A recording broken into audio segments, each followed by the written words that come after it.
भक्ति का चमत्कार। ऋषि उपमन्यु बड़े प्रेमव्रती थे। दिनरात अपने प्रेम के प्रसून शिवजी के चरणों पर चढ़ाया करते थे।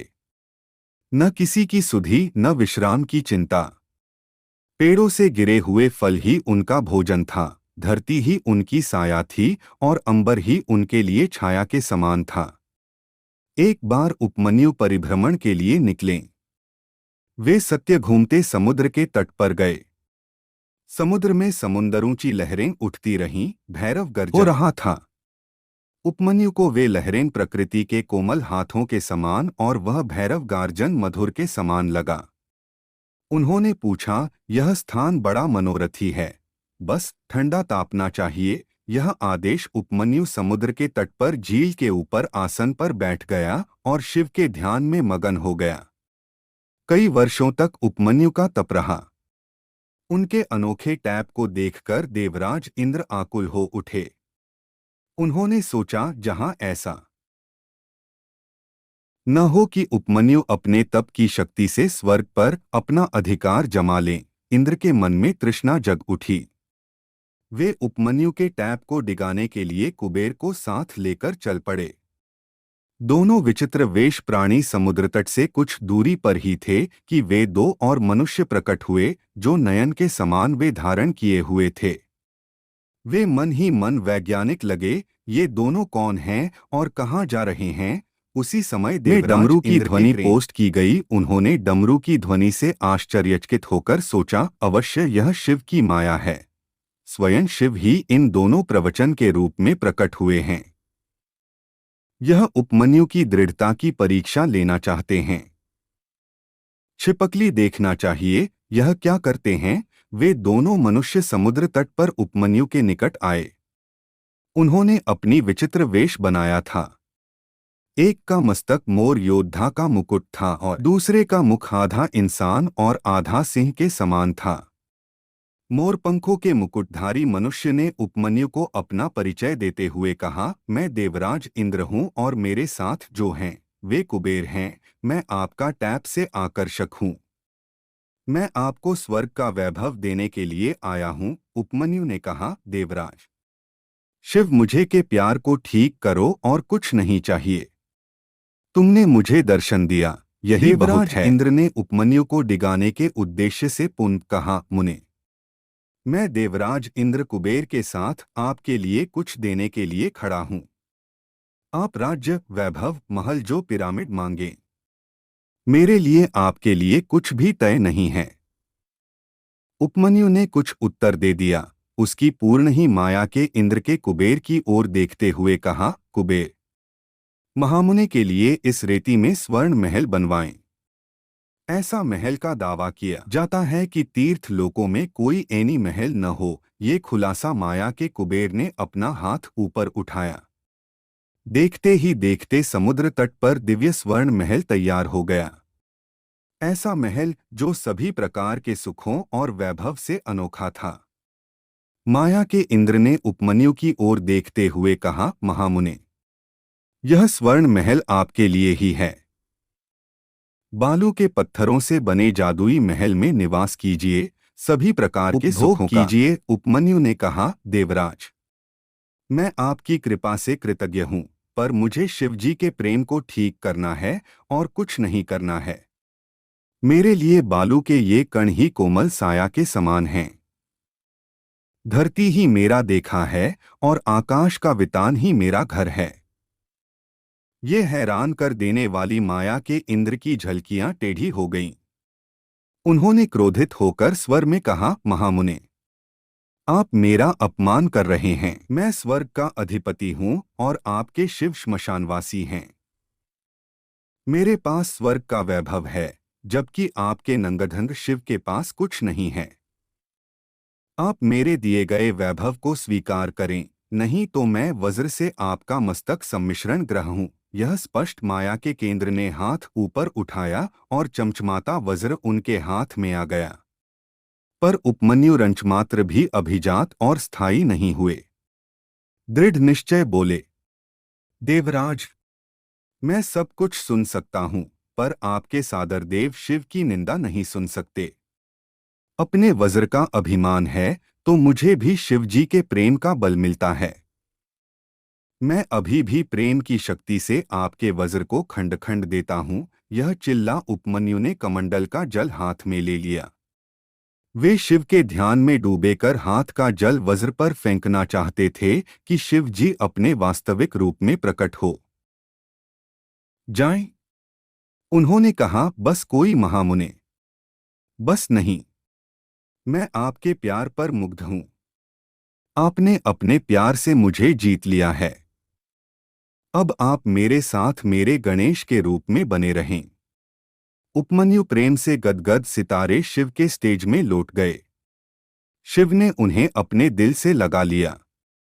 देवराज इंद्र और कुबेर जो अभी तक छुपे हुए थे प्रकट हो गए और ज्वालामुखी स्वरों में शिव का जयनाद करने लगे।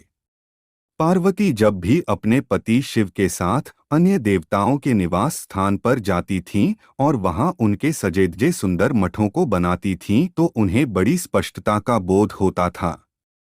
उन्हें ऐसा लगता है कि हमारे पास छोटे छोटे देवताओं के पास भी बड़े बड़े भव्य भवन हैं, लेकिन हमारे पास कुछ भी नहीं।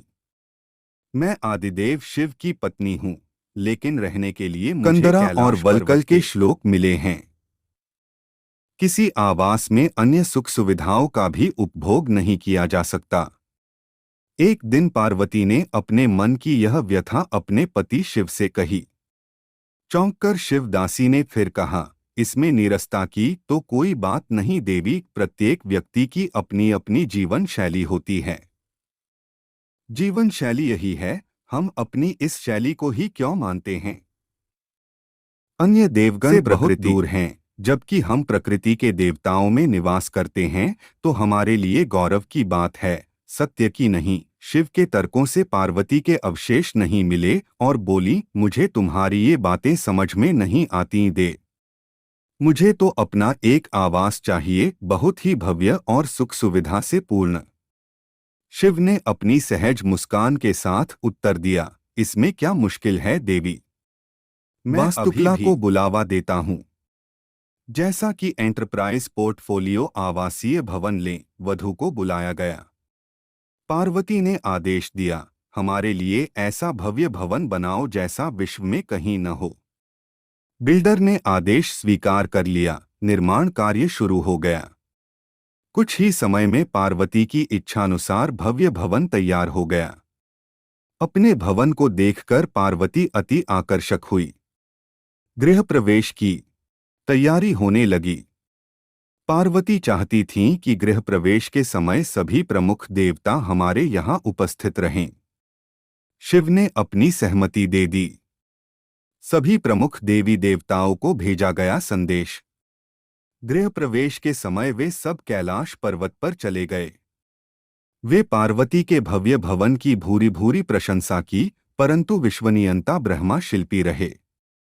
जब सब देवी देवता जाने लगे तो पार्वती ने ब्रह्मा जी से पूछा, देव, क्या आपको यह आवास पसंद नहीं आया? ब्रह्मा जी ने आश्चर्य व्यक्त करते हुए पार्वती से ही प्रश्न किया, देवी, मैंने ऐसा कब कहा? तुम्हारे चेहरे की भावभंगिमा कुछ ऐसा ही कह रही है प्रभो। पार्वती ने अपनी शंका स्पष्ट की। फिर ब्रह्मा जी को मौन देखकर पार्वती ने अपनी बात आगे बढ़ाई, दे, आप कुछ ऑर्गेनिक कर रहे हैं। साफ कहिए क्या बात है?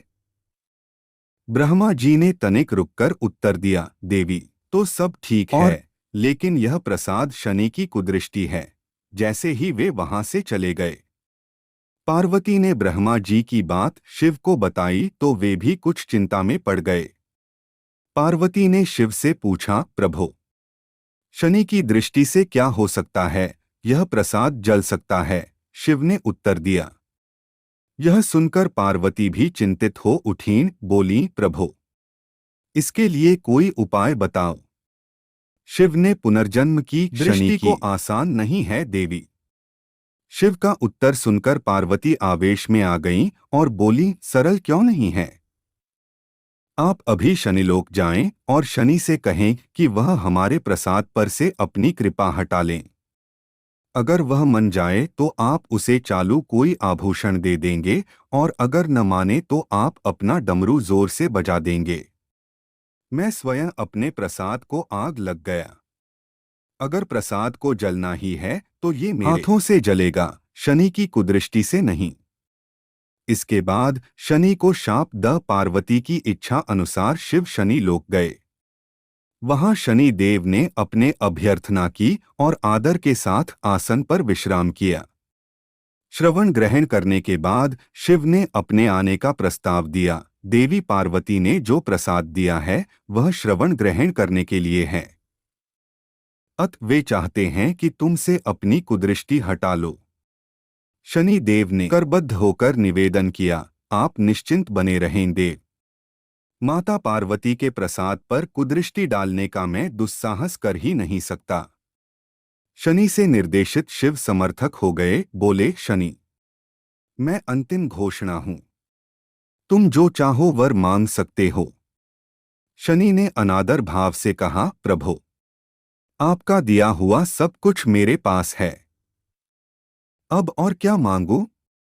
हाँ, एक इच्छा है, वह आपका तांडव नृत्य देखने की है।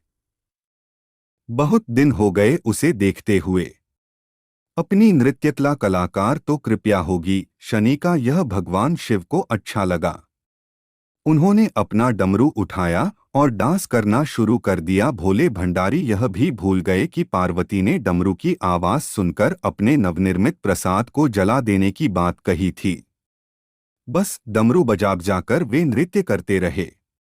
उत्तर पार्वती ने जब पर डमरू की ध्वनि सुनाई तो उन्होंने सोचा कि शनि ने अपनी कुदृष्टि ठीक कर दी है।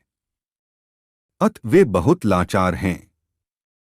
उन्हें लगा कि यदि मैंने अपने नवनिर्मित आवास को चालू कर दिया है तो वह शनि की कुदृष्टि से बच जाएगा। उन्होंने स्वयं ही अपने प्रसाद में आग लगा दी। वह धू-धू करके जल उठा। प्रसाद को जलता देख पार्वती का शनि पर क्रोध धीरे धीरे बढ़ने लगा। अब वे उसे शाप देने के लिए